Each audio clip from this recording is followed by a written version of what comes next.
आणि 25 वर्ष ज्यांच्या हाती मुंबई दिली त्यांनी या मुंबईच्या महानगरपालिकेत काय केलं?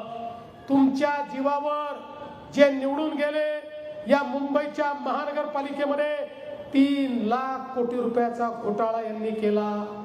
रस्ते खाल्ले, नालेसफाईचा कचरा खाल्ला, कोविड काळात खिचडी खाल्ली, डेड बॉडी बॉक्सचा घोटाळा केला, प्रेताच्या टाळूवरचं लोणी काढलं. अरे जे कफन त्या ठिकाणी मेलेल्या लोकांना घालायचं होतं त्या कफनमध्ये देखील भ्रष्टाचार करण्याचं काम यांनी केलं. पीपी किटचा घोटाळा, ऑक्सिजन प्लांटचा घोटाळा, कोविड सेंटरचा घोटाळा, पत्रा चाळीचा घोटाळा, दलित वस्ती योजनेत घोटाळा, कचरा वाहतुकीत घोटाळा, मिठी नदीमध्ये घोटाळा, बार मालकांकडनं वसुली.